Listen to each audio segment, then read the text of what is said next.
kita diberi kesempatan untuk bertemu pada diskusi kali ini dalam acara WhatsApp ya. Apa itu seni? Nah, untuk tema kali ini membahas tentang PMI dan mazhab seni. Untuk materi sendiri luar biasa sekali oleh Cak Fathul selaku Resbumi PMI Resbumi NU Kota Malang. Mungkin saya bacakan ya. Saya sedikit agak gugup ini. Beliau merupakan alumni dari PC PMI Kota Malang, alumni juga dari Komisariat Sunan Ampel PMI Kota Malang, dan beliau juga selain aktif organisasi tersebut, beliau juga aktif sebagai penulis. Mungkin saya bacakan susunan diskusi pada sore hari ini. Yang pertama nanti ya perkenalan, pengantar, selanjutnya diskusi, selanjutnya tanya jawab, selanjutnya kesimpulan. Itu saja. Mungkin itu saja dari saya. Langsung saya serahkan ke pemateri Cak Fathul. Monggo. Oke. Sambil ngerokok nggak apa ya? Biar santai ya. Ini saya harus kenalan dulu nih. Ya, monggo. Oke. Kenalan. Saya gugup, Cak. Oke. Assalamualaikum warahmatullahi wabarakatuh. Alhamdulillahirrahmanirrahim. Terima kasih atas kesempatan yang diberikan oleh sahabat-sahabat dari Bank Sedaya ya, ini pengembangan seni dan budaya dari PMI Kota Malang. Perkenalkan, nama saya Fathul. Saya pernah kuliah S1 di UIN Malang, pernah kuliah S2 di kampus Sekolah Tinggi Filsafat. Terus sehari-hari ya menulis, sehari-hari ya aktif di organisasi kemasyarakatan. Mungkin itu ya yang bisa saya berikan kenalannya yaitu kenalan saya, yaitu nama saya itu tadi. Saya dulu juga pernah aktif di PMI sekitar 5 tahun mungkin ya, 5 tahunan, 5 apa 6 tahun itu. Terus saya mulai menulis itu sejak di PMI. Memang mulai menulis di rayon kalau nggak salah, dulu waktu di rayon. Sebelumnya saya nggak pernah menulis. Sebelumnya saya membaca dan sebagainya, membaca buku, membaca tulisan-tulisan orang-orang. Otodidak, dulu awalnya saya otodidak belajar menulis. Nah, akhirnya ya pelan-pelan belajar gitu. Sampai sekarang pun masih belajar. Untuk sore hari ini membicarakan tentang PMI dan mazhab seni. Iya, ini kan acaranya WhatsApp gitu ya. Iya. WhatsApp, apa itu seni? Seni itu piye? Apa iku? Terus temanya tentang PMI dan mazhab seni.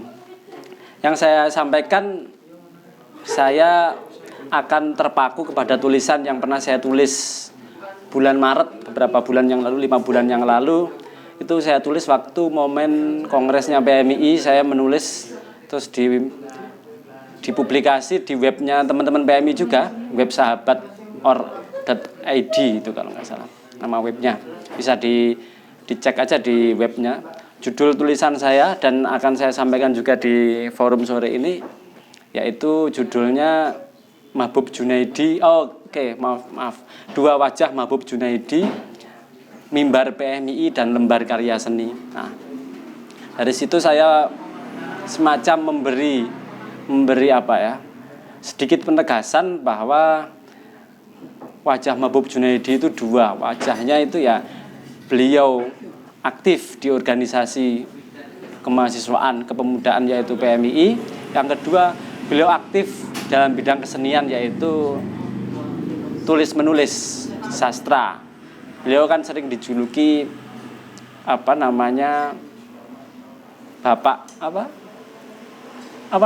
julukannya itu apa kalau Mahbub pendekar ya. Bapak pendekar pena. Itu masih umum Menurut saya masih umum karena pendekar pena bisa diartikan sebagai penulis umum, kemudian juga bisa diartikan bisa sebagai penulis wartawan, karena beliau juga pernah bilang bahwa beliau genre penulisannya itu semacam apa ya, memulung kata-kata, memulung tulisan apapun beliau ambil, katanya begitu. Namun saya pernah di tahun 2015 waktu saya ke Jakarta itu, kalau nggak salah bulan September itu kan pas bulan kelahirannya Mahbub Junaidi. Waktu ke Jakarta saya turun di stasiun Pasar Senen. Waktu itu pagi, karena saya agak lelah ya, 20 jam perjalanan waktu itu, keretanya belum seperti sekarang.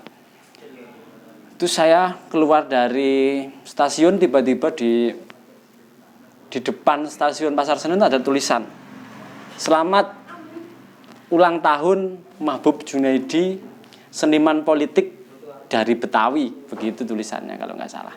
Terus di bawahnya tertanda Paguyuban Ojek Pasar Senen, begitu.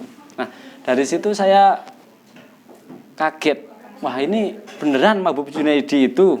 Saya dekati itu bannernya saya dekati berpuluh-puluh menit, amati terus. Ya benar, itu yang dimaksud oleh orang-orang Paguyuban Ojek itu, kalau sekarang ojol ya, Paguyuban Ojek itu ya Mahbub Junaidi yang menjadi tokoh sentral di PMII. Jadi menurut warga-warga Betawi, menurut warga-warga Pasar Senen, itu bukan warga kelas medium ya, bukan menengah ke atas, tapi warga yang tiap hari berjibaku dengan debu, yang tiap hari lalu lalang dengan kendaraan dan menghirup aspal, nafasnya itu ya terpapar oleh knalpot dan bau-bau asap di jalanan. Itu orang-orang ojek yang memberikan penghargaan sebagai seniman politik. Bahasanya orang-orang pangkalan ojek Pasar Senen itu, Mahbub adalah seniman politik, begitu. Nah, kalau saya membahasakan Mahbub, ya Mahbub memang benar-benar seniman dalam urusan khususnya sastra. Karena beliau tahun 1974 ya, itu memenangkan sayembara roman, sayembara novel Dewan Kesenian Jakarta. Itu sayembara pertama dan beliau menang, itu kan luar biasa. Jadi selain aktif di organisasi PMI, beliau aktif di dunia kesenian, lebih khususnya sastra, tulis-menulis. Belum sampai di situ, saya juga pernah mendeteksi di halaman 201 di buku tentang Les Bumi, judulnya Les Bumi Strategi Politik Kebudayaan, itu memperkuat bahwa Mahbub memang seniman. Nah, naskah roman yang memenangkan sayembara di Dewan Kesenian Jakarta, sayembara pertama itu judulnya, novelnya novel pendek, novelet ini, Dari Hari ke Hari. Ini bukunya, novel tipis ini. Nah, mungkin banyak yang lupa atau belum punya atau baru mendengar atau pernah dengar tapi asing di telinga teman-teman. Itu saya ingatkan lagi bahwa Mahbub menulis karya sastra ini dan memenangkan sayembara. Ini penting karena setelah saya lihat di dokumen resmi Dewan Kesenian Jakarta yang diposting di webnya Dewan Kesenian Jakarta, Komite Sastra terutama, itu setelah Mahbub tidak ada lagi kader PMII yang memenangkan sayembara tersebut. Mahbub yang pertama dan satu-satunya sampai sekarang, setahu saya ya, saya nggak pernah mendeteksi ada kader PMI yang memenangkan sayembara lagi. Ini masih di sayembara roman ya, belum sayembara yang lain, karena bidang seni kan ada sekitar 7 cabang. Nah, itu di PMI sangat memungkinkan untuk menggerakkan proses kreatif, lebih khususnya kesenian, karena nuansanya, cuacanya, kondisinya PMI itu memungkinkan. Nah, dulu waktu saya dan teman-teman berproses di PMI itu rata-rata dominasinya mayoritas seangkatan saya membaca bukunya buku-bukunya Pram, tetralogi Buru gitu.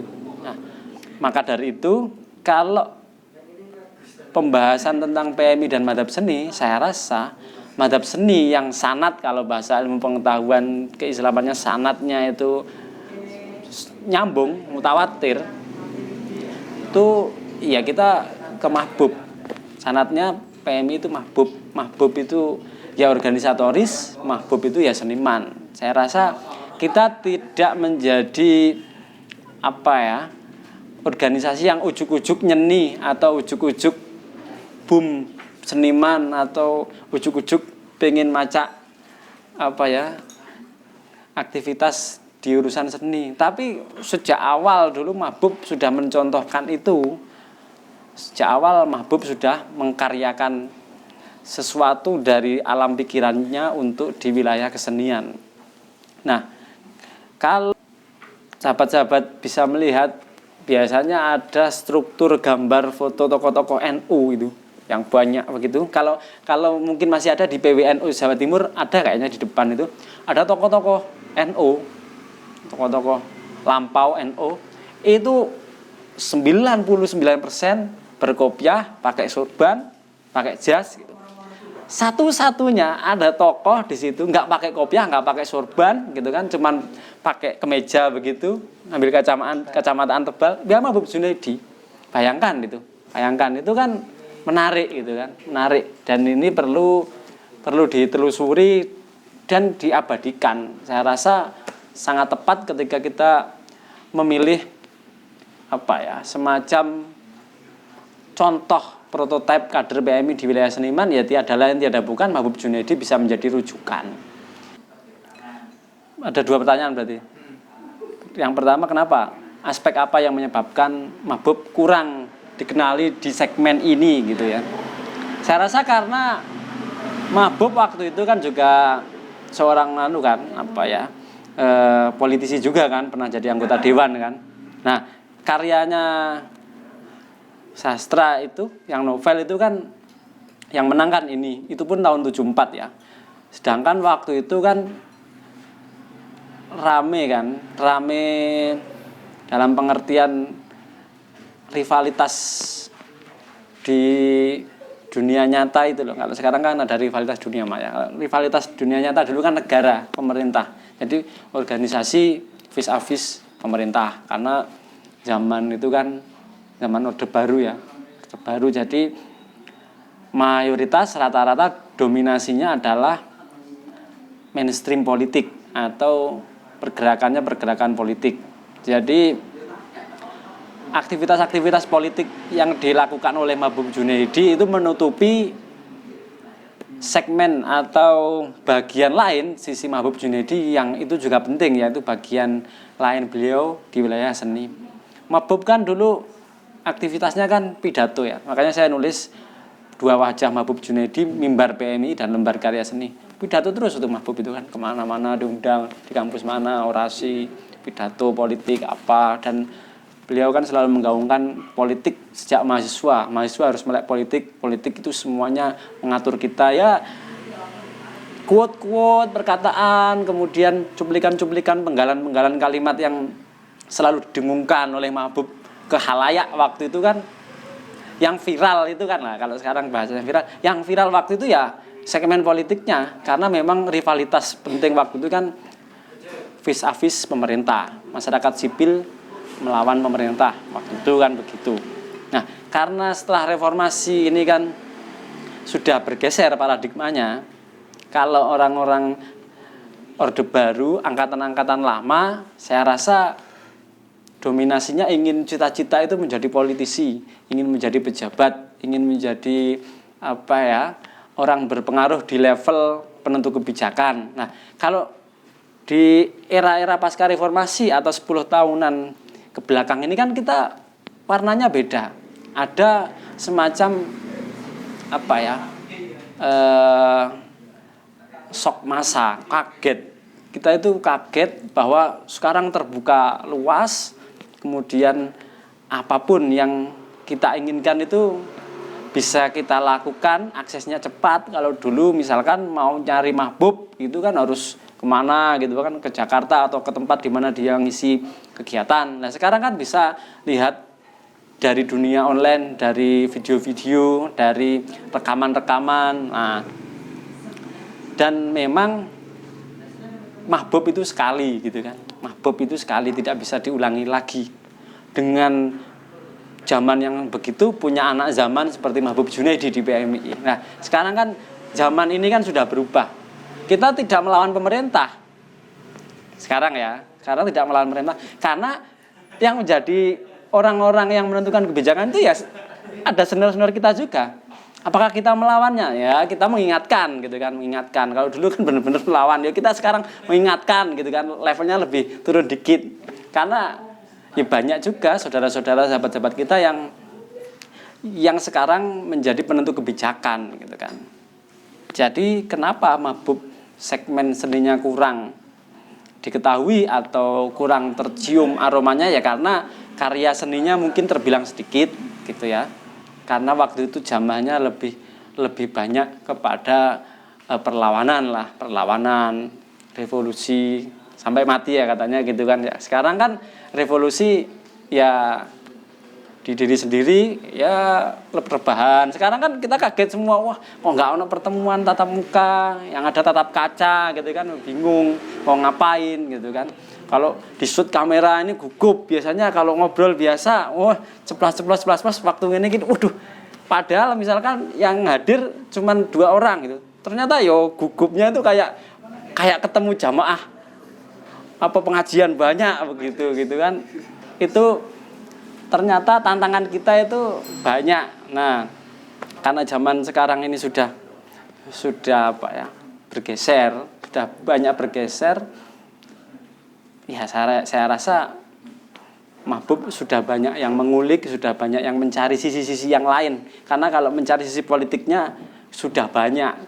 Kalau bahasa orang ngopi, wis gojangan, wis akeh sing bahas mahbub dalam perspektif politik dan pergerakan.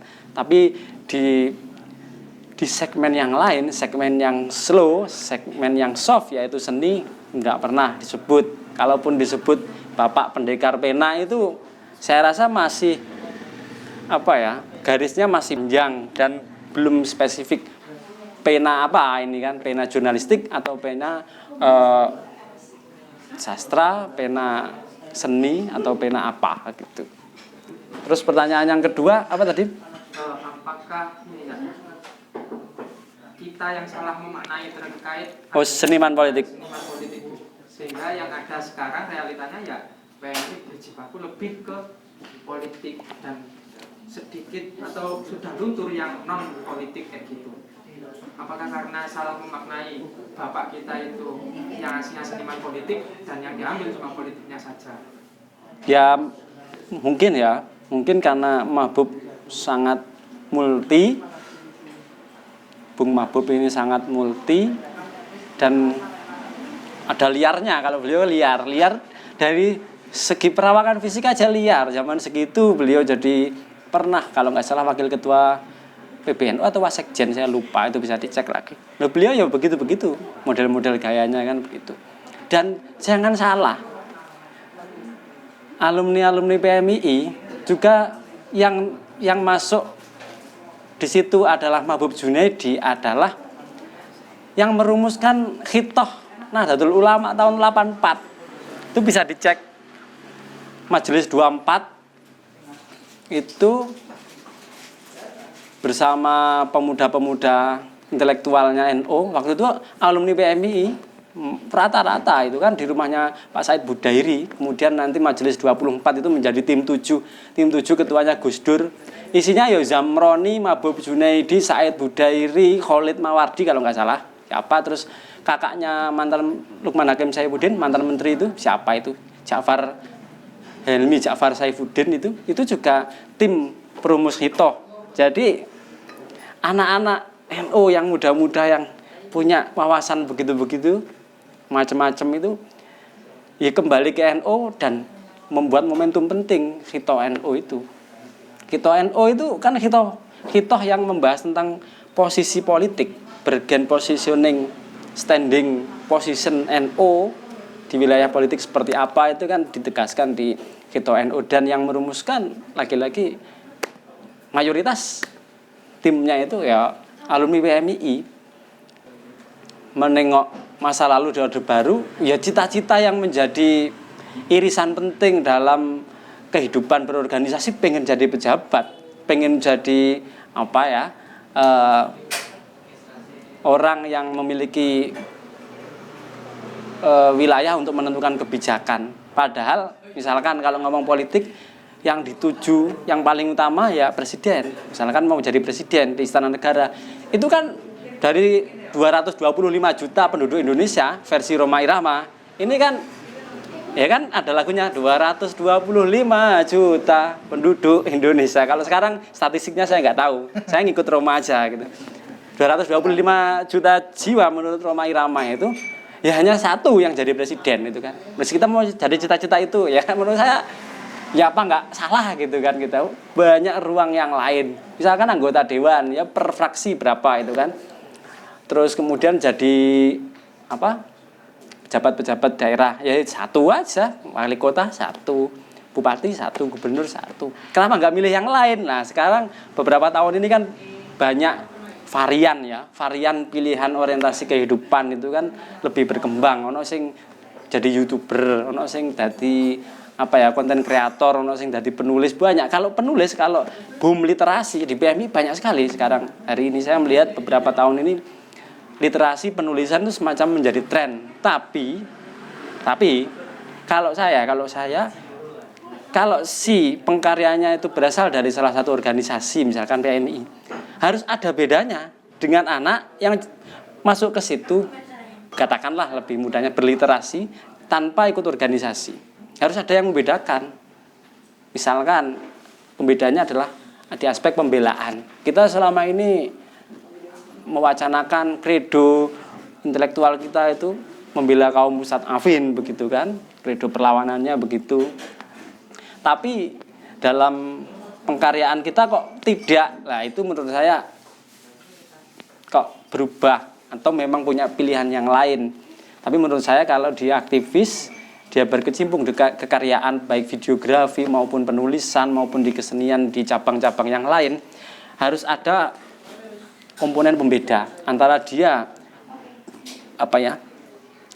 seorang aktivis dengan yang bukan. Jadi saya rasa itu jawaban yang bisa saya berikan. Kalau ada tanggapan ya silahkan, itu kan pendapat saya kan.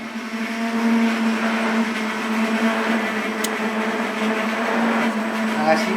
Apakah ada feedback dari saudara penanya? Sudah cukup.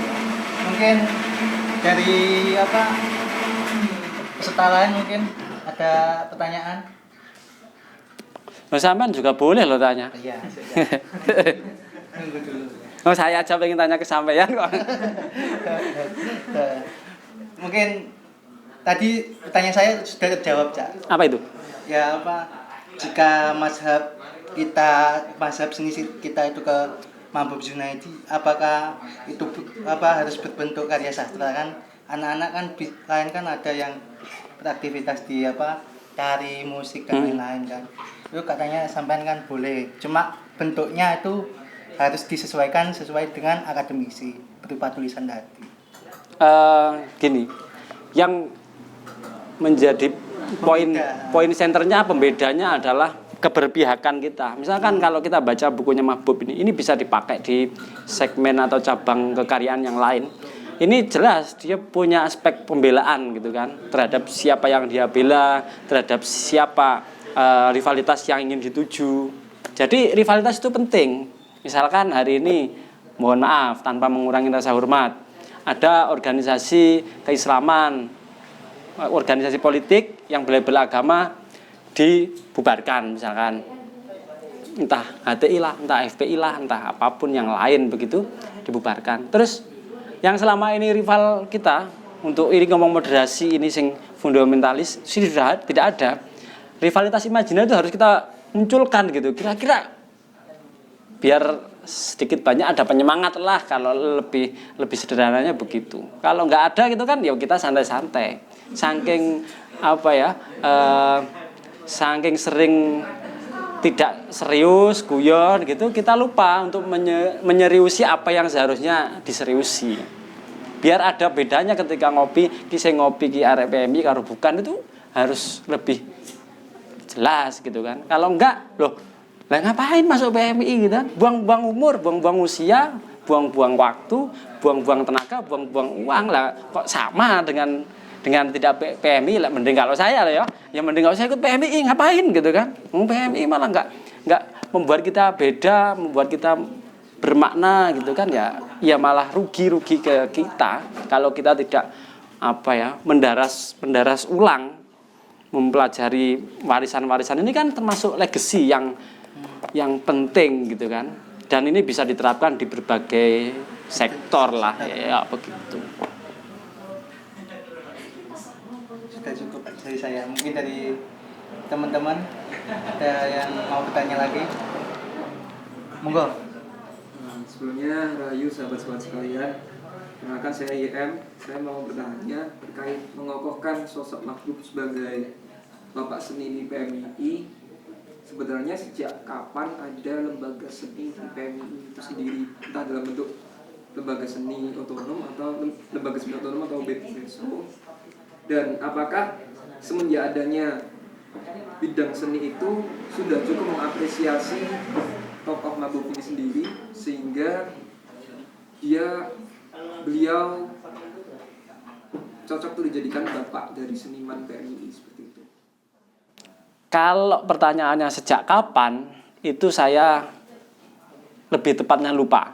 Karena saya pernah menyunting naskah bukunya sahabat Fauzan Alfas tentang sejarah PMII, simbol-simbol sejarah perjuangan itu kan banyak ada susunan personalia pengurus-pengurus di PB PMI dari zaman ke zaman, dari masa ke masa. Saya lupa ada apa enggak di zaman-zamannya Mahbub itu. Mungkin ya, ini kemungkinan ya, nanti bisa di cross check ulang atau tanyakan ke sahabat Fauzan Alfas. Mungkin tidak ada spesifikasi lembaga seni itu, mungkin tidak ada karena asas kebutuhannya waktu itu mungkin tidak, karena di NU pun di masa Orde Baru tidak ada lembaga kesenian waktu itu, karena memang oleh Bapak Jenderal gitu kan, oleh Bapak Pembangunan itu kan tidak boleh ada komentar tajam, tidak ada kritik yang menahun gitu-gitu. Nah, serangan-serangan itu kan yang paling memungkinkan kan dari wilayah seni, karena dia bebas berekspresi, dia mengkaryakan diri dari apa yang dia lihat, dia cerna. Kalau bahasanya Plato itu kan mimesis gitu kan, ini cerapan dari sesuatu yang nyata kita wujudkan dalam kekaryaan. Mungkin tidak ada, mungkin ya bisa dicek. Tapi beberapa waktu ini kan beberapa tahun ya, saya nggak tahu sejak kapan ada lembaga yang khusus membidangi seni di PMII. Kalau di PMI Kota Malang sendiri kan ada namanya pengembangan seni dan budaya ya. Malah ada di Jakarta. Setiap September biasanya dibikinkan Haul Mahbub Junaidi, itu Mahbubian, ada Mahbubian. Lah kapan ya? 2019 kalau nggak salah, saya diundang oleh PMI UM, Komisariat Sunan Kalijaga itu. Waktu Hari Pahlawan waktu itu. Hari Pahlawan sempat mengusulkan Mahbub sebagai pahlawan dan sebagainya. Ya aspeknya umum. Tapi kalau aspeknya kesenian itu saya belum tahu ya. Mungkin kalau festival literasi mungkin nyatutnya itu emotikonnya Mahbub gitu. Ya, kalau bahasa WA-nya kan emotikonnya itu gambar Mahbub. Ya, tapi kalau kesenian, karena benar tadi yang kita bicarakan di depan tadi, kalau mencari sosok seniman dari PMI itu siapa gitu kan sulit. Yang levelnya sampai atas nasional. Mungkin bisa diambil mungkin satu aja mungkin Mas Sastro Ngatawi, itu aja. Mas Sastro Ngatawi kan beliau PMII, dulu ketua BEM ya, ketua Senat di Sunan Kalijaga, Yogyakarta. Terus dekat dengan Gus Dur gitu kan, terus bikin grup musik Ki Ageng Ganjur, pentas-pentas gitu, musik gitu kan sampai sekarang gitu kan. Gayanya itu loh. Kalau ada yang bertanya, itu saya tuh mau. namanya gitu. Saya intermezzo ya. Saya dulu punya teman gitu kan. Dia heroisitasnya tinggi. Jadi kalau ngomong tentang Bung Karno begitu menggebu-gebu. Tapi nggak pernah nyebut Mahbub Junaidi dia itu. Padahal Mahbub Junaidi tokoh gitu kan. Ngomong Soekarno menggebu-gebu. Terus waktu dulu itu saya di cabang itu kan awal-awalnya BBM ya. BBM. Kemudian ada pelantikan apalah gitu. Terus kalau bahasa seragam itu kan dress code ya, kode baju gitu. Dia bilangnya barcode-nya apa? Barcode-nya besok gitu. jadi belum melek teknologi, tapi dia melek tentang Soekarno. Udah Soekarno itu sudah angkatan berapa gitu kan, dan tidak pernah ikut PMI itu. Tapi ngomong dress code keliru, barcode gitu kan. Karena banyak apa ya? Banyak hal yang harus dilakukan. Karena kalau menjadi seniman itu kan seumur hidup. Misalkan dia menjadi seniman sudah dia apa ya, orang aktor ya, misalkan teater begitu. Dia orang akan dikenal sebagai aktor gitu, orang teater, pegiat seni gitu kan. Dan nggak ada pensiunnya. Misalkan kalau jadi dosen gitu ya, banyak ya senior-senior kita, teman-teman angkatan saya itu sudah banyak jadi kaprodi, doktor-doktor itu kadang tak guyoni gitu kan, tak bisu-bisui, wah, jadi doktor gitu kan. Itu kan ada masa pensiunnya. Nah, setelah pensiun mau ngapain gitu kan? Mencari jalan lain lagi. Misalkan jadi pejabat, itu ada masa pensiunnya. Kalau pejabat itu biasanya kalau dia lama ini apa ya? Ini pelajaran bagi kita. Jangan sering-sering jadi pejabat, jangan sering-sering jadi ketua lah gitu. Soalnya kalau nggak jabat itu bisa ada post power syndrome itu loh. Kalau nggak dikawal, kalau nggak dihormati, merasa gimana? Padahal dia ya nggak terhormat amat gitu kan. Itu bahayanya kalau pengen jadi begitu, kemudian nggak kecapean itu. Nah, kalau di seniman kan memang dia sejak mula awal masuk itu ada interest ke situ dan dia dalami. Malahan kadang tuh ada beberapa, wis aku nggak PMI-an, aku ndak kesenian aja. Apakah ndak PMI nggak bisa berbuat seni? Misalkan ada pertanyaan balikan begitu. Dulu saya pernah menemukan kasus waktu baiat PMI itu. Kan di rayon-rayon, kembali pertanyaan kenapa di rayon, basis gitu. Di rayon-rayon kan banyak komunitas teater.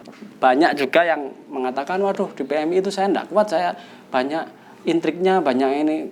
Ya ini kan diorama kecil aja organisasi. Di luar, di luaran, di masyarakat, waduh sampean niku kalau bahasanya di Instagram itu kan cocote tonggo itu kan lebih bahaya daripada demonstrasinya kalian. Itu demonstrasi kalian ala tinggal turu aja. Kalau cocote tonggo kita belum masuk rumah aja itu sudah viral gitu kan. Ini lebih cepat gitu. Nah, yang di atas biasanya itu kan karena lebih naik lagi, tambah sedikit orangnya ya, tambah sedikit karena pilihan profesi, kemudian alasan studi dan macam-macamnya itu ya, itu yang menjadi bukan penghalang ya, itu yang menjadi pilihan lain. Nah makanya kalau di Bank Sedaya itu di PMI Kota Malang ya, dari dulu waktu saya di cabang juga sering saya rapat, meskipun saya bukan Bank Sedaya dulu kan, rapat di Bank Sedaya ikut, tapi nggak terlaksana. Ini lumayan ada momentum. Ada kemajuan gitu. Iya, ada momentum kayak gini kita bisa ngobrol-ngobrol, ada bau-bau intelektualnya gitu kan, ada guyon waton ya ono suloyone barang kan.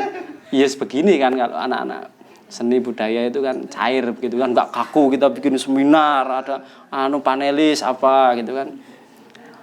Berarti masih perlu ya Bank Sedaya untuk tatapan cabang ataupun ke atas nanti? Kita kan selalu perlu bank. Iya. Bank Sedaya kan semua bank itu semua rekening bisa masuk. Bank Sedoyo. Jadi kalau mau belajar seni ya di Sanggar sebenarnya kan begitu. Nah, kalau di PMI itu, kalau rayon itu tadi kan, itu memang kayak rumah tangga ya. Di situ kan sumber masalah kan di rayon ya biasanya. Iya, sumber banyak masalah itu. Sumber banyak masalah itu ya. Kok cita-cita bisa hilang, kadang apa gitu. Sandal aja bisa hilang gitu kan, pacar bisa tertukar gitu kan, terus akhirnya satu nggak aktif karena urusan emosi gitu kan, terus apa ya,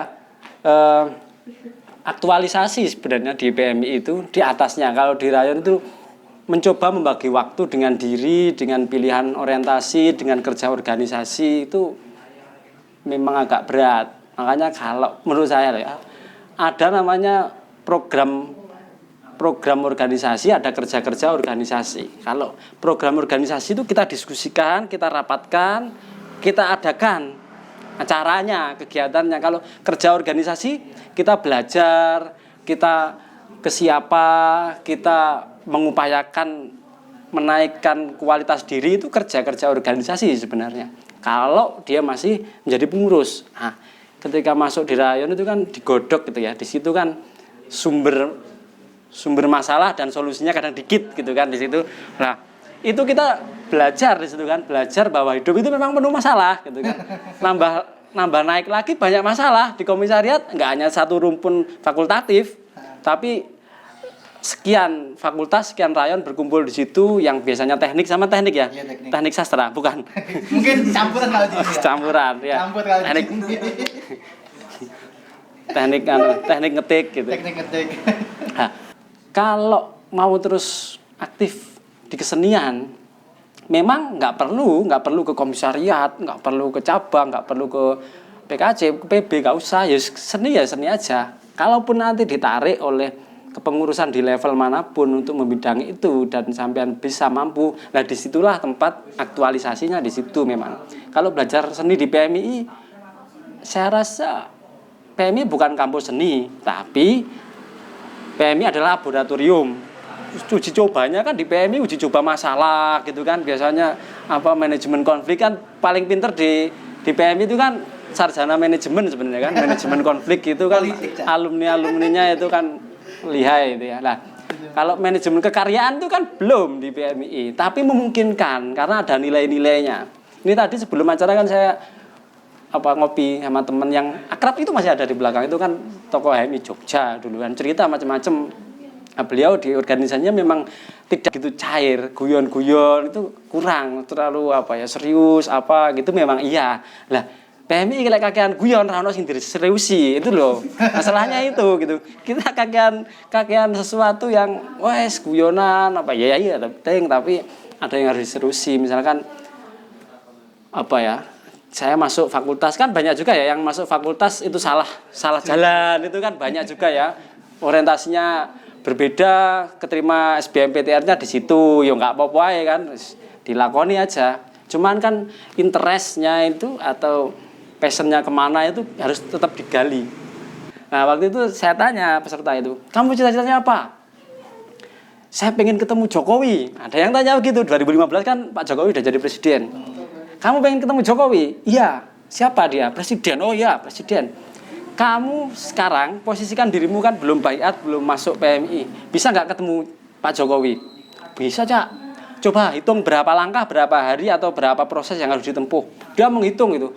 Wah, harus naik bis dulu kan ke Jakarta nanti ketemu pas pampres atau satpamnya dulu di depan istana, terus boleh masuk apa enggak, gitu-gitu kan. Wah, dia ngitung itu ada sekitar 10 sampai 15 level yang harus dia lewati itu kan, atau berapa minggu yang harus dia tempuh. Kalau kamu masuk PMI misalkan, bisa ketemu Jokowi berapa langkah gitu kan.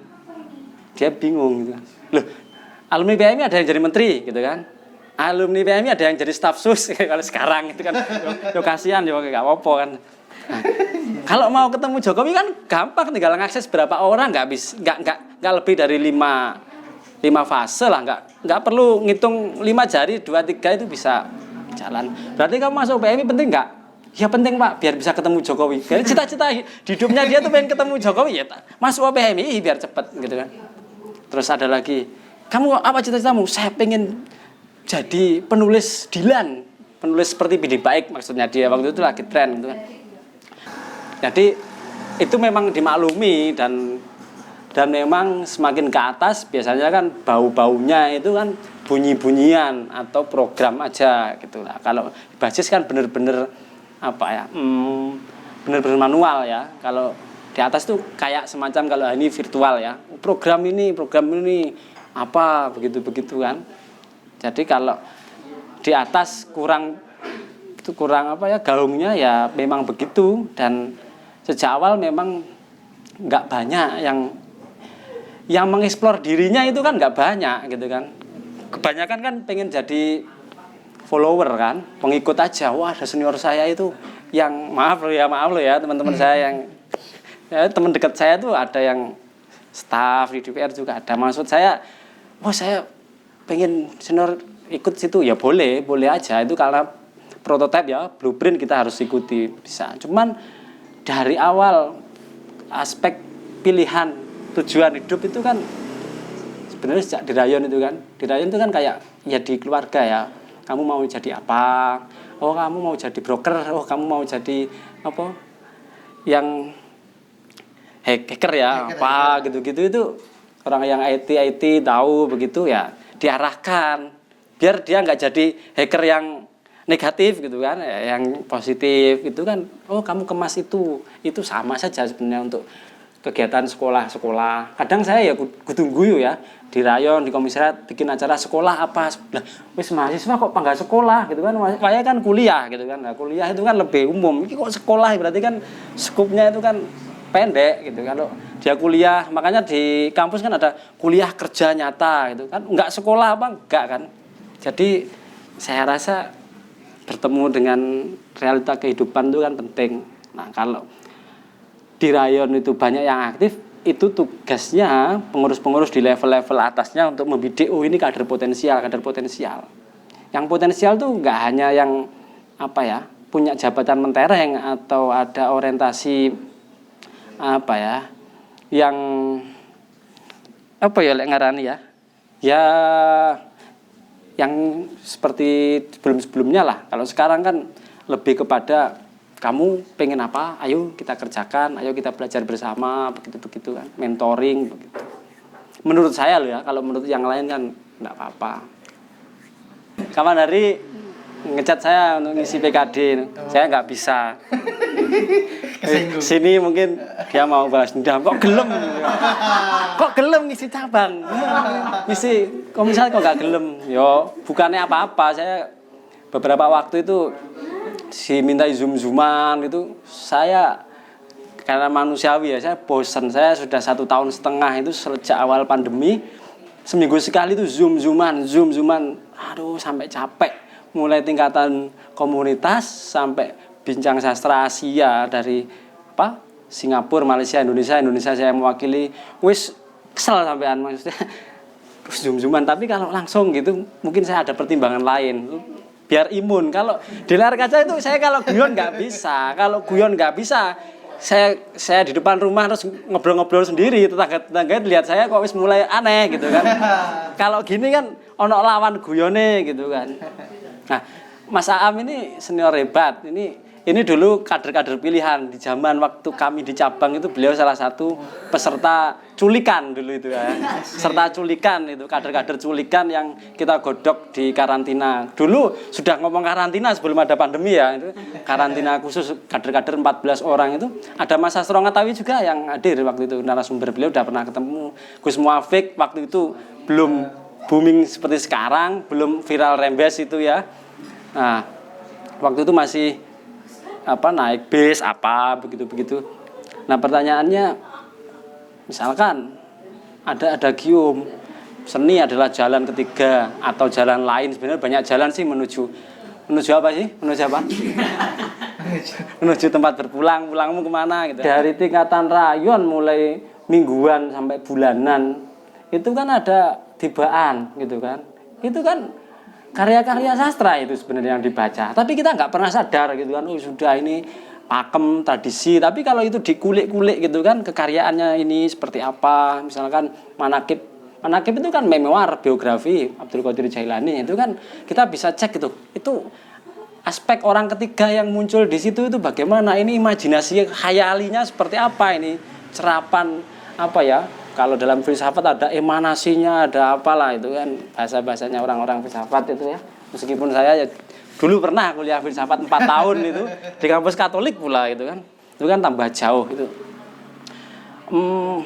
Banyak yang sudah dilakukan tapi kita nggak sadar. Baca berjanji, baca tiba itu sebenarnya kita sedang masuk berkontemplasi, kalau bahasanya anak-anak teater meditasi sunyi itu begitu. Saya pernah diminta bikin pengantar buku puisi seseorang. Ya di situ saya menyinggung karena waktu itu saya sedang menemani orang tua ayah saya waktu mau nazak itu. Saya tuh karena sudah janji ya. Ini kan seperti pertanyaan yang awal tadi, bagaimana orang memilih jalan seni dan sebagainya. Karena itu sudah mendarah daging. Misalkan ini sudah pilihan hidup. Ketika ada orang meminta saya untuk menulis dan karena dia meminta, saya mengiyakan dan posisi ayah saya sedang sakaratul maut, saya tetap tulis itu, memberi pengantar karena posisinya saya sedang menunggui ayah saya yang koma kritis. Pengantar saya di buku puisi seseorang itu ya berbau agak ngelangut, agak berbau kematian. Saya ngutip tentang peristiwa-peristiwa pembantaian massal di Birkenau itu kan, pembantaian di Jerman itu kan, Hitler itu kan. Mana ada puisi yang lebih puitik daripada ketika makhlul qiyam itu. Kita kan nggak pernah ngerasa ya wis makhlul qiyam, ada euforia di situ, tapi kita nggak pernah merasakan meditasi rohani kan ketika ada perkataan yang mengatakan ketika kita makhlul qiyam menyambut nabi itu, nabi hadir itu. Kita kan ya wis karo guyon-guyon karena ada gium mengatakan baca sholawat sambil guyon aja boleh. Itu kan berarti memperbolehkan kita guyon-guyon. Tapi ketika ada nabi, kita seperti apa guyonnya gitu kan. Saya menulis begitu, bagaimana makhlul qiyam itu puncak estetika tinggi kalau kita memahami gitu kan. Meditasi rohani kita di situ tiap hari sebenarnya kalau yang bergelut dalam dunia mulai nabi itu. Jadi hal-hal yang sering dilakukan di PMI itu sebenarnya banyak unsur-unsur kesenian, tapi kita tidak mendalami karena nggak pakai ilmu pengetahuan. Nah itulah sebenarnya ya kita itu ngamalkan tradisi tapi nggak ngambil ilmu pengetahuannya kan eman-eman gitu loh. Kayak surat Yasin itu kan secara umum orang ya ini surat kematian untuk mengirim, padahal itu kan katanya kan hatinya Quran gitu kan. Berarti kan kalau hatinya Quran kita mendalaminya seperti apa gitu kan. Waqiah itu untuk menurunkan rezeki. Kita orientasinya materialis terus kan begitu kan. Misalkan apa bedanya orang jamaah Yasin tahlil dengan anak-anak PMI yang jamaah Yasin tahlil? Oh ternyata malah bagusan orang-orang jamaah di desa di kampung. Ternyata begitu misalkan. Jadi itu kalau capaiannya karena kita nggak pernah merasa, ya nggak pernah tercapai, nggak menjadi aspek yang dituju. Kalau itu menjadi semacam orientasi atau harapan lah dikit-dikit, saya tibaan biar ajar begitu, begini. Itu masih dalam taraf tekstual, literer. Saya itu setahunan ini tuh mengalami pembalikan yang luar biasa. Semenjak saya nulis Kiai Khos Gus Dur itu, aspek riset saya itu sudah tidak tekstual ansih gitu kan. Di balik itu kan kalau bahasanya di filsafat ada nomenon fenomenon, di balik itu, di balik yang tampak itu. Nah, kalau kita hidup di PMI terbiasa dengan begitu-begitu, ada istilah yang sudah salah kaprah mistik itu kita sebenarnya sudah terbiasa. Meskipun itu ada ilmu pengetahuannya. Nah, itu gambar ya atau kontinti ya. Memang begitu. Jawaban saya begitu. Ya sebenarnya pemilahan itu lagi-lagi ini ya sebenarnya sudah ada tapi kita nggak menyadari. Misalkan inilah yang kurangnya di kita itu untuk identifikasi definisi di BMI itu. Kenapa kok ada mapaba, kenapa ada PKD, kenapa ada PKL, definisinya seperti apa? Definisi ini posisinya menjaring apa menyaring dan sebagainya. Misalkan itu tadi aspek spiritual, religi. Kalau di komisariat, setahu saya zaman dulu ya, nggak tahu sekarang. Di komisariat itu nama bidang 3-nya itu bidang 3 keislaman. Apakah sekarang masih berlaku atau enggak saya enggak ngerti. Bidang ketiganya bidang keislaman. Di cabang bidang tiganya itu bidang keagamaan. Nah, kalau di komisariat perkuat aspek keislaman kalian gitu kan. Karena itu penting, sebagai komoditas, komoditas ya salah ya. Sebagai arus militer kan harus patuh kepada siapa gitu kan, pimpinan itu kan aspek organisasi penting di situ kan. Nah, kalau di komisariat sudah ngomong keagamaan itu kan semua agama. Sedangkan dia secara ketauhidan, secara akidah belum mumpuni, belum kuat, dia yang ngambil aspek-aspek yang lebih kepada non religiusitas biasanya begitu. Kalau rumah kita sudah selesai, kita pasti ke tetangga. Kalau kita sudah main ke tetangga tapi di rumah kita masih berantakan, ya pasti ditanya sama tetangga, aku tak dolan mahmu, jangan, saya belum siap, dia pulang dulu bersih gitu kan. Nah itu kalau di komisariat misalkan keislamannya kita kuati, aspek rumah tangga kita dikuati gitu kan. Nah, kok mlebu cabang mlebu komisariat bidang ketiga keagamaan, malah pindah agama, nggak asik kira pindah agama yang lain, yaitu secara secara hak asasi ya boleh aja lah, pilihan ya nggak ada la ikraha fiddin ya. Ben rodok ketara PMI kan ngutip-ngutip ngono lho. Berarti ada kepikiran untuk pindah agama? Kenapa? Dan waktu di cabang. Enggak ada. Ngapain pindah agama? Kalau main di agama yang lain biasa gitu. Lintas iman. Iya, seharusnya dulu itu lintas imun ya, belum ada istilah itu. Saya dulu bikin namanya Sulaiman, itu studi lintas iman. Ya belajar gitu kan, gitu. Aspeknya kan belajar, karena belajar itu kan ibadah yang sustainable, terus menerus. Tidak ada waktu yang diharamkan. Kalau sholat, sampean sholat yah ini gak oleh urung adzan maghrib. Sampean sholat subuh jam 09.00 itu biasanya ya. Tapi lek pisan mindur apa-apa, kodok kan. Kanjeng Nabi pernah kan. Tapi meng pisan pindho kok terus-terusan. Tapi kalau menuntut ilmu ya setiap detik per detik sampai kita mati gitu kan. Kita menuntut ilmu itu enggak ada batas halal haramnya itu kan, menuntut ilmu gitu kan. Kalau sholat atau ibadah-ibadah zakat yang lain, zakat fitrah di bulan Muharram itu kan ya nggak pas, nggak ada lah ya itu. Terus moro-moro poso Ramadan yang bulan Rabiul Awal gitu kan nggak ada gitu kan. Kalau menuntut ilmu kan wajib ya. Jadi aspek studi ilmu pengetahuannya kan yang penting di situ. Malah menurut saya itu kalau poso weteng, poso luwe itu biasa itu, tirakat biasa itu. Wah, iku ahli tirakat, poso terus iku ning PMI poso terus. Biasa, tapi dia mangan terus jam 09.00 turu ngono. Guys biasa. Sing luar biasa itu tirakat melek gitu. Tirakat melek. Karena lek poso luwe itu iso disambi ngegame, disambi turu-turu, ngantuk, roh asar, itu kucing ya iso kan gitu kan. Tirakat melek, arep mau sambi apa kecuali turu gitu kan. Melek itu maksudnya ya ngomong ilmu ya majelisan lah bahasane wong-wong kan begitu ya. Bahasa heroiknya kan majelisan, tapi ya ngobrol sesuatu apapun itu yang membuat kita ngupgrade gitu kan. Kemana-mana kita kan sebenarnya ngecas loh, apa yang kurang, apa yang gitu. Itu ya menurut saya.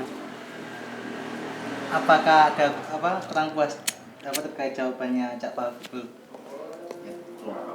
Begini Mas, saya meminjam bahasanya orang-orang sekarang. Saman kok sering minjam sih? Saman mesti korban pinjaman dana online ini. Nanti akan saya kembalikan setelah ini Mas. Anak-anak PM itu sering minjam gitu loh. Saya minjam bahasanya senior saya ini pasti yang punya ide pinjaman online itu bicara PM ini. Mengkutip. Karena akan saya kembalikan di sini. Orang-orang medsos itu kan sering bilang begini. Ini pinjam apa ngambil? Ngambil, ngutip apa ngambil? Mengkutip. Itu korban pinjaman online. Kalau pertanyaannya dari moderator itu kepuasan, ya kepuasan itu kan hanya miliknya suami. Oh, kurang puas. Iya. Tidak akan pernah ada kepuasan di antara kita, apalagi kita ngobrolnya terkait keilmuan. Cuma saya pengen satu penjelasan terkait bagaimana di NDP itu khususnya ketauhidan menurut pandangan agamanya, pandangan filsafatnya, dan pandangan seninya. Semoga ini bisa menjadi bekal atas dasar kesadaran sahabat-sahabat untuk bisa nanti menjadikan dan menciptakan kurikulum kesenian di dalam UKM. Itu saja mungkin yang terakhir. Terima kasih. Apa tadi pertanyaannya? Terlalu banyak pinjaman saya yang lupa. Pertanyaannya NDP kan tauhid. Iya. Ketauhidan itu Ya. dalam pandangan Ya. filsafat dan seninya. Ya. Nggak usah ngomong filsafat lah, ini seni aja ya kita. Oh. Nah, nanti NDP kesenian nanti berarti. kita ada rivalitas imajiner untuk melawan Tuhan itu nanti kan di situ. karena bukan kuliah filsafat kan ini. Nah, di seni tadi itu jalan lain ya menuju Tuhan itu tadi kan benarnya begini apa ya, orang-orang sufi ya, kita sufi ya, suka film itu. Nah, yang sufi beneran, kalau kita kan apalah sufi gaya-gayaan aja kita kan, sok dekat, sok torikoh ini, sosok ini, padahal ya nggak pernah melakukan gitu kan, ngutip-ngutip quote-quote pinjaman yang nggak dikembalikan gitu kan. Makanya ada pinjaman online sekarang kan, termasuk itu tadi sebenarnya pinjaman online kan, dari medsos kan, nggak dikembalikan, tambah banyak bunganya. Itu kalau orang-orang sufi itu kan, beliau pasti seniman rata-rata itu. Coba Jalaluddin Rumi, dia mencipta kekaryaan seni berupa tari. Al-Farabi kurang dekat apa dia sama Tuhan gitu kan. Dan kita sama Tuhan mungkin kita nggak sadar aja. Al-Farabi itu kitab apa namanya, Al-Musiko itu, dia pemain musik yang ketika dia ingin melihat orang nangis itu bisa ditangiskan di situ, ketika bisa ingin membuat orang bergembira bisa bergembira, dan banyak kisah-kisah yang lain. Humor gitu kan, humor itu coba humor ini kan ada bledrunya ya. Sebenarnya begini, yang selama ini kita mengatakan Abu Nawas itu sebenarnya yang lebih humoris lagi itu ada namanya Nasruddin Hoja. Kadang saya kadang kita itu salah memilih nama itu. Kalau Abu Nawas itu sastrawan, penyair, pemabuk, jelas itu kan. Jelas itu kan. Itu kan ada apa, Walibah atau siapa itu gurunya itu. Nama aslinya Abu Nawas kan Hasan bin Hani gitu kan. Hani itu di kotanya sana itu kan ada patung besar sambil bawa itu kan. Nah gitu. Itu kan di ujung hayatnya dia mencipta karya sastra yang populer sampai sekarang. Dan saya itu dulu waktu di desa itu kadang kudu guyu, kadang piye gitu kan. Kadang rada misucu iki kan sing gawe seniman iki, pemabuk iki. Ini wong-wong kan gak ngerti iki. Ilahilas tulil firdaus itu loh. Itu kan karya sastra yang luar biasa itu kan. Wah, keren ini, orang-orang ini gak tahu ya bahwa ini dulu bagaimana Abu Nawas masa mudanya gitu. Wah, kalau tahu itu mesti ada kajian khusus keilmuannya gitu kan. Tapi orang-orang kan yang diambil spiritualitas yang di akhir hayatnya, tapi sebelum-sebelumnya kan mereka nggak tahu bahwa ya Abu Nawas itu seniman. Kalau yang sering guyon-guyon itu Nasruddin Hoja. Nasruddin Hoja itu sufi yang humor. Humor kan juga bagian dari khazanah seni ya. Orang yang nggak bisa lunyu ilate, nggak punya seni berkata-kata, nggak bisa membuat orang guyu gitu, nggak buat orang pecah gitu kan. Itu kan sulit. Ya aja lah, kowe teknik ya. Iya. Teknik arek-arek iku piye kira-kira. Wis ketemu arek iku sawangane koyo baut ngono kan. Koyo mur kudu gandengne gitu kan. Kalau teman-teman kan guyon biasa. Pas guyon ketemu ide kan biasa. Sret lap sret kan. Ndak apa ya? Ndak saklek gitu kan. Nah, jalan ketauhidan di NDP itu ya kalau mereka benar-benar bertauhid mengikuti para pejalan itu kan, para pelaku. Kalau bagi saya orang-orang sufi itu bukan hanya pejalan tapi pendaki, karena yang dilalui itu gak hanya flat gini tapi tinggi itu, mendaki gunung melewati lembah kayak Ninja Hattori kan begitu.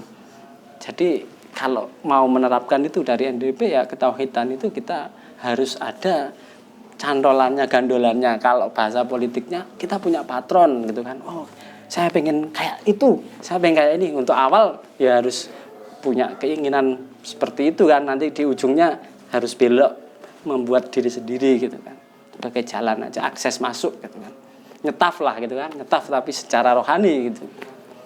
Itu menurut saya kalau di ketahuan PMI sangat cair, sangat memungkinkan, sangat bisa, dan yang minim kita kesadaran, penyadaran bahwa ini tuh ya seni banget, ini kekaryaan seni misalkan begitu. Itu ya menurut saya. Saya nggak minjam mana-mana ya, nggak akan saya kembalikan. Apakah sudah cukup dari pertanyaan? Sudah. Ini sudah mau maghrib ini. Iya. Kita lanjut apa dulu biasanya lanjut gitu kan. Terakhir dari saya juga tanya.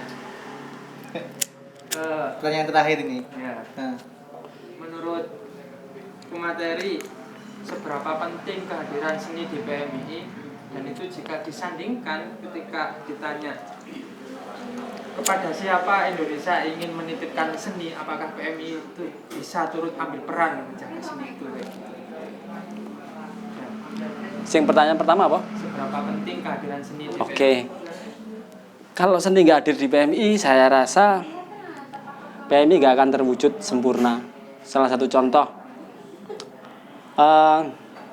lambang PMI itu kan DKV banget, tanya anak desain komunikasi visual gitu kan. Iya kan? Itu fakultasnya kan desain dan seni rupa ya. Iya. Kayak UM kan fakultas sastra ya. Iya. Nah, itu kalau siapa yang menciptakan, Pak Said Budairi apa siapa ya kalau nggak salah itu, Pak Said Budairi, kenapa kok lambangnya kok nggak anak tangga misalkan karena menuju Tuhan gitu kan, kenapa kok Bulan bintang. lambangnya itu kok nggak sosok gambar hewan? Itu kan banyak pertimbangan estetika di situ gitu kan. Kenapa aspek simboliknya bintang gitu kan? Kenapa kok nggak matahari? Kan nanggung gitu kan. Nah, gitu kan perlu dikritisi. Dulu pasti ada. Iki lampu kok gambar bintang gitu kan. Terus zaman itu kan zaman besar-besarnya Golkar gitu kan. Zaman besar-besarnya Golkar. Kenapa kok biru gitu kan? Ada kuningnya, iki Golkar yo, karena ada misalkan gitu. Kenapa kok nggak hijau? Warna kesukaannya Nabi katanya hijau gitu kan. Nah, itu kan ada pertimbangan estetik. Kalau seni nggak muncul di situ, ya kita nggak bisa melihat itu loh. itu opo itu kan? Itu font apa gitu kan? New Roman apa New Normal itu kan nggak ngerti. Ini opo itu, kok gini itu kan, terus P ini gitu kan. Bintangnya kok gini 5 harus bawah 4, kok garisnya harus dispasi gitu kan, kok nggak jadi satu, perisai opo gitu kan, katanya gitu kan, perisai gitu. Itu kalau nggak ada pertimbangan estetik itu sulit. Dan itu kalau diangkat lebih tinggi lagi di NU, itu pakai pertimbangan estetik dan mistik juga itu. Kiai Ridwan Nasir apa siapa Surabaya itu yang menggambar logo NU itu nggak main-main itu Pak. Itu kan pertimbangannya kan lintas dimensi gitu kan. Kuliah nang kampus ra ono itu kan. Tapi ada kecenderungan kesenian di situ. Contoh lagi himne PMII, Mars PMII. Oh iya, Meskipun ada nada yang salah di situ sampai sekarang 60 tahun masih dilakukan. Itu kan itu kalau zaman chordnya itu disatukan. Itu dulu sering aku ngobrol karo anak-anak musik itu. Iki piye iki gawe chord kayak gini ini notasinya ini kan ada yang salah itu. Tapi enak-enak aja. Nah, enak-enak aja itu kan. Itu gimana itu kan? Itu gimana? Kalau yang bikin orang teknik itu saya nggak tahu gitu. Nggak tahu jadinya apa. Nggak tahu. Itu kan ada hubungan yang ini saling berkelindan, tali temali gitu kan. Kalau kayak bahasanya orang Madura itu kan kalau nyanyi 17 Agustus kan gimana itu nyanyinya? Kamu Madura ya? Kan enggak 17 Agustus, itu kata Mas Hindu kan 16 Agustus, beliau kan orang Madura. 16 Agustus tahun 45, besoknya hari kemerdekaan kan besoknya gitu kan. Itu kan humor-humor orang seni yang bisa itu. Luar biasa itu. Kenapa kok enggak ada revisi lambang hari ini? Sing arek di kafe sing kuliah yo akeh gitu kan. Apa ini pilihan warnanya, pilihan fontnya ini enggak new normal ini kan gitu. Banyak lah. Dan menjawab pentingnya seni. iya, itu kan itu kan enggak ngadu ya, enggak sadar toh kita kan bahwa sudah hadir itu. Seni itu sudah hadir gitu kan. Sudah hadir dan itu kan punya makna-makna simbolik karena manusia kan pada dasarnya kan makhluk bercerita. Itu sudah dari kodratnya kan begitu. Oke, sudah. Makasih. Yang tadi udah dijawab. Apa itu? Oh, iya. Yang terakhir belum kayaknya. Apa itu? Ketika Indonesia ingin menitipkan seni, Oh. apakah PMI bisa turut ambil peran ya? Enggak, saya rasa PMI ya belajar aja lah gitu kan. Belajar aja gitu. Karena kan PMI itu mahasiswa, pergerakan mahasiswa, bukan pergerakan seniman. Itu yang menitipkan ke PMI ya nanti malah nggak jadi apa ya, kekaryaan, yang jadi program dan anggaran nanti kan. Iya kan, mahasiswa itu kan gitu kan. Ya pergerakan mahasiswa aja. Yang bergerak mahasiswa, kalau dititipkan sendiri yang PMI kan ya nanti enggak pas juga kan. Karena bukan khusus membidangi itu, tapi ada value-value di PMI yang dominan banget sebenarnya gitu. Tapi kita kurang peka, tidak sadar, atau mungkin terlalu nyaman gitu kan, lupa gitu, bisa jadi. Oke. Udah cukup ya. Ini waktunya udah menjelang maghrib, ini udah Sudah maghrib. Udah maghrib ya. Udah maghrib. Mungkin kebanyakan bercanda jadi. Guyon. Ini tadi 2 jam bercanda tok, ini nggak kerasa ya. Nggak kerasa ya. Mungkin saya mengutip. Pinjam enggak ini? Pinjam enggak ini? Mengutip saja. Footnote apa endnote ini? Apa body note ini? Mengutip quote dari Cak Fadul bahwa PMI tidak akan sempurna jika tidak ada seni. Mungkin itu aja dari saya. Wassalamualaikum warahmatullahi wabarakatuh.